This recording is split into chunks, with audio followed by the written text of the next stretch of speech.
Почитувани ученици, добар ден, јас сум наставник Зоран Тодоров, наставник по историја и по граѓанско образование. И продолжуваме понатаму со тоа, преку снимање на ваквите видеа, да помогнеме на учениците да совладаат, дел од наставните содржини со цел полесно, пребродување на оваа состојба во која се наоѓаме.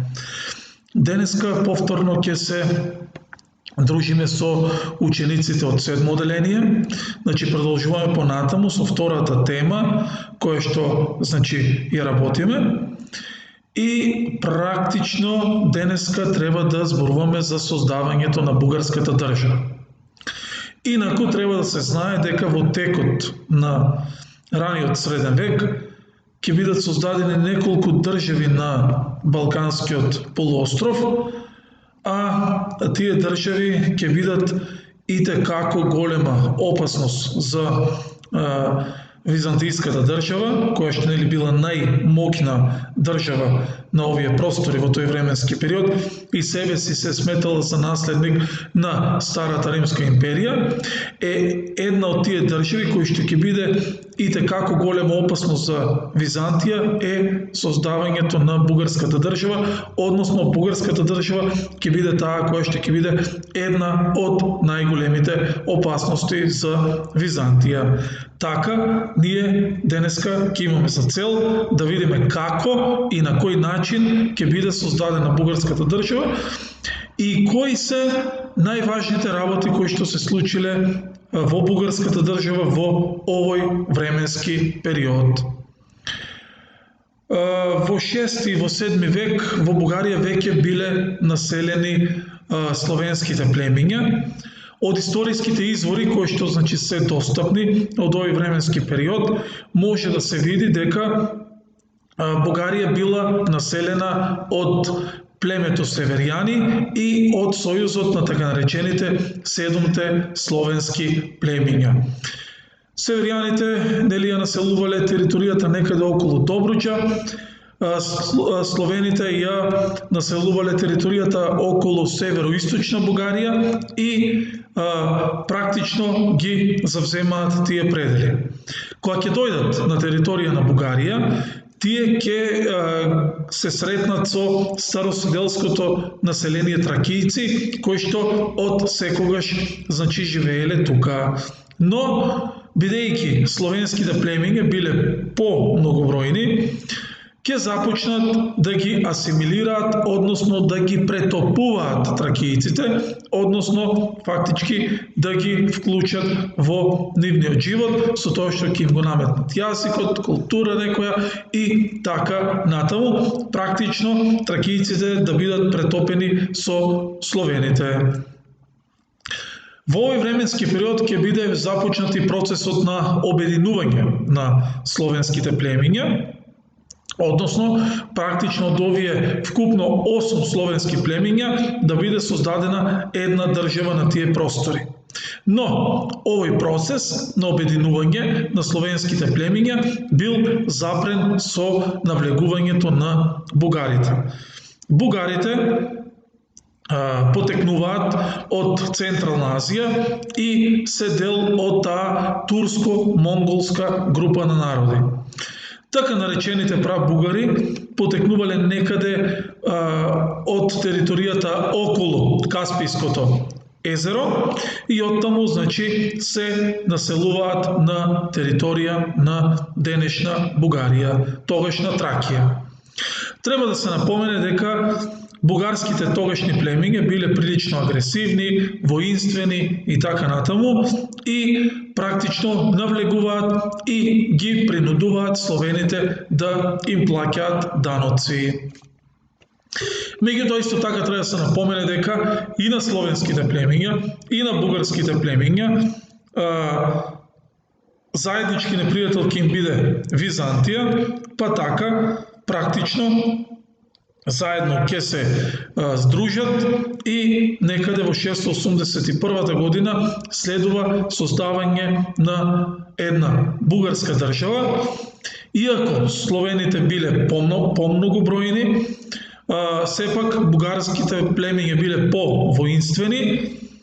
Од бугарските племиња се зачувало името Бугарија, па така територијата го добила името Бугарија, додека словените како помногобројни го наметнале јазикот и практично започнува употребата на словенскиот јазик и кај бугарите, и така е создадена оваа држава на чело со владетелот Аспарух, кој што тогаш носел титула хан и е познат како хан Аспарух, првиот владетел на првата бугарска држава. Според одредени записи кои што го опишуваат како изгледа ханот Аспарух, ова е слика отприлика како тој изгледал и каква униформа носел. Еве ги териториите кои што влегувале во тоа прво бугарско царство. Затоа ви кажам, северо-источните делови на тогашна Тракија ќе влезат во состав на првата бугарска држава. Инаку треба да се напомене дека за престолнина или за главен град на првата бугарска држава е избран градот Плиска. Значи, тоа е првата и најстара бугарска престолнина. Еве, како изгледа денеска таа. Тоа денеска, е заштитено културно наследство во Бугарија и нормално, дека бугарската држава се гордее со тоа. Сега, после владењето на ханот Аспарух, ќе дојдат и други владетели, како што е неговиот син Тервел и така натаму, и секој од нив практично ќе се потруди да ја сочува својата држава. За да не заборавиме, бидејќи тоа е временски период кога византијците и покрај тоа што практично го признаваат постоењето на бугарската држава, сепак имаат амбиции да ги поразат бугарите. Така, после Аспарух неговите наследници успеале да ја сочуваат државата, но прв кој што ќе ја прошири државата е ханот Крум.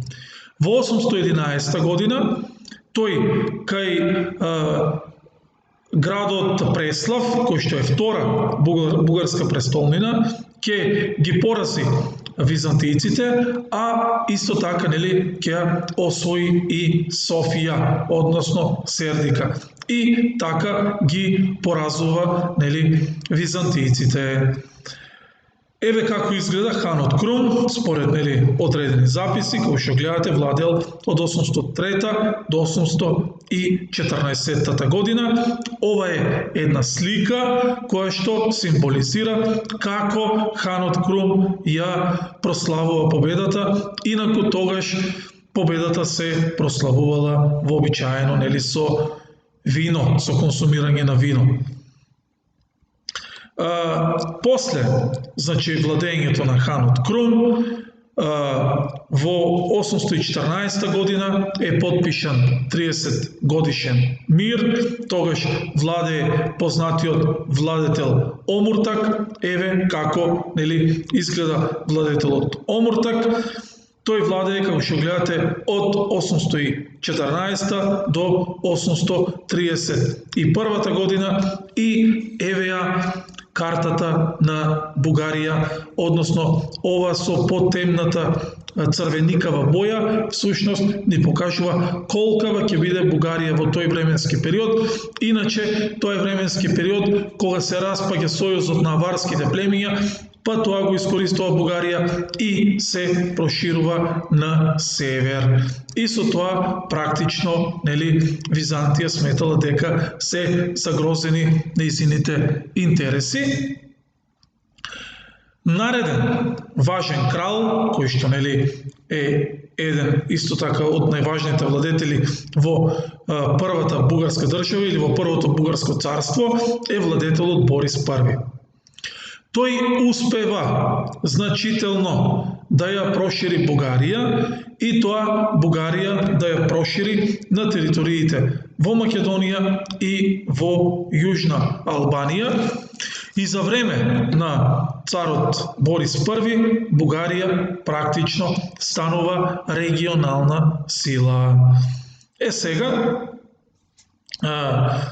сакав да ви кажам дека практично Бугарија за време на царот Борис ќе изврши една христијанизација. Меѓутоа, за тоа имаме последна точка и ќе видиме сега што ќе се случи. Меѓутоа, прво да одиме со проширувањето на државата. Еве една фреска од тоа како изгледал царот Борис I.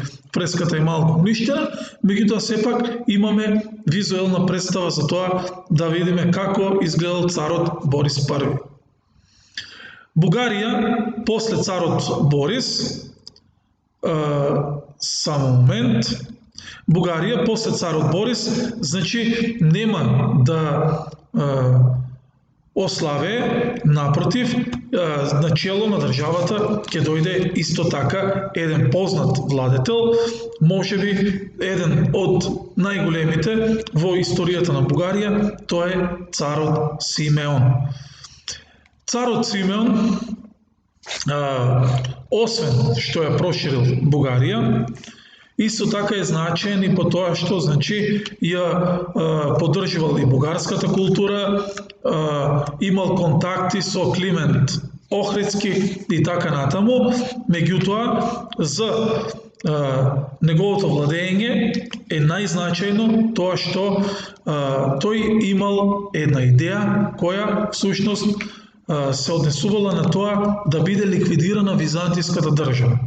Тоа значи дека самиот Симеон имал амбиција да го турне од власт византискиот владетел и да ја порази византиската држава, а тој да седне на престолот на византиските владетели.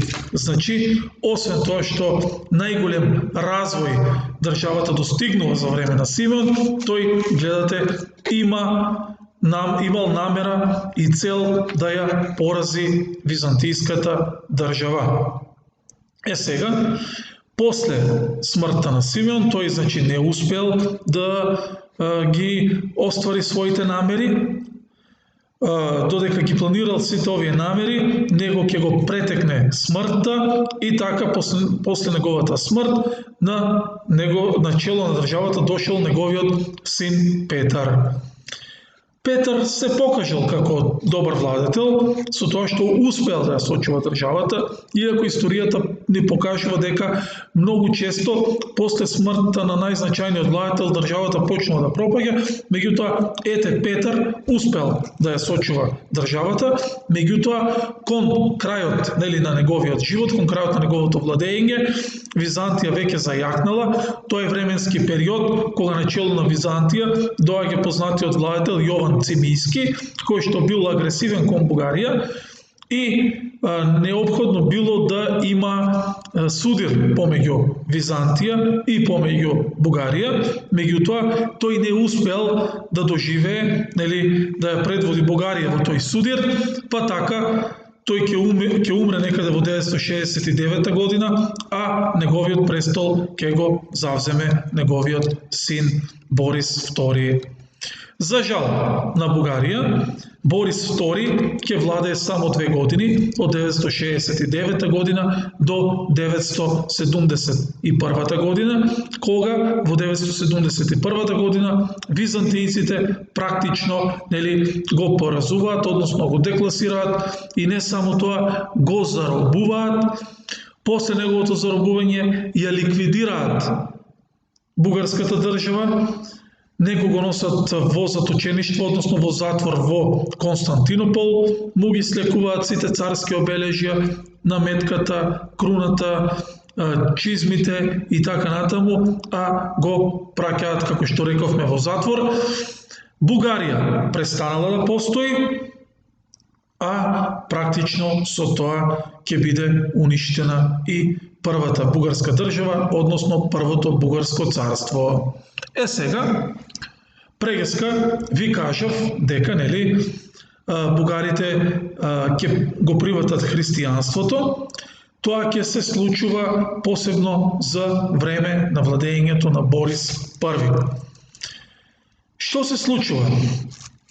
Тоа е период кога практично тие кои што биле многу бошци во Европа ги сметале за културно заостанати. Па така, бугарите, сакајки да се приклучат кон таа така наречена, да кажам, цивилизација, решиле дека треба да се прифати христијанството. Меѓутоа, тој процес ќе биде заврзан кога практично ќе биде склучен договор помеѓу Византија и помеѓу Бугарија, па така после овој договор царот Борис I се обврзал дека ќе го прифати христијанството и во 864 година тоа и официјално се случува, па така оваа година се зема како официјална година кога бугарите започнуваат да го примат христијанството. Нормално, дека штом се договориле со Византија, византијски свештеници ќе бидат тие кои што ќе го пренесуваат христијанството во Бугарија. Сега, работата е тоа што византиските свештеници тоа го правеле на грчки јазик, бидејќи грчкиот јазик бил официјален јазик во Византија. Но бугарското население, кој што зборува на словенски јазик, не ги разбирало многу византиските свештеници, па затоа се појавила неопходна потреба да се пренесува христијанството на словенски јазик. Па така, кога се создава познатата азбука Глаголица, еве ви една гравура само да видите од започнување на покрстување на бугарите, односно како започнува процесот на христијанизација на бугарите. Значи, ова е една гравура која што е нацртана со цел да ни ги покаже овие процеси.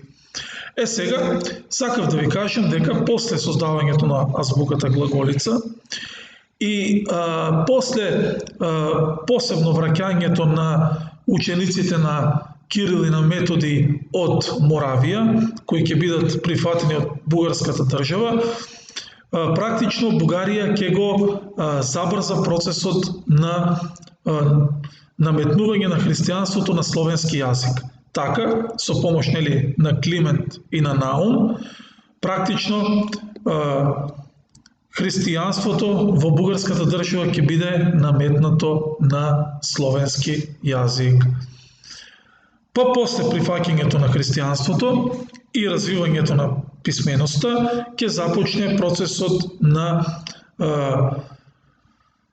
културно издигнување на бугарите, односно на цивилизирање на бугарите, па така ќе се развијат градежништвото, уметноста, ќе се развие и писменоста на тој начин што ќе бидат создавани и нови дела, не само да кажам црковни дела, туку и не црковни дела, и значи после ова следува развивање на цивилизацијата кај бугарите на еден многу повисок степен. Отприлика тоа е тоа што требаше да го кажеме.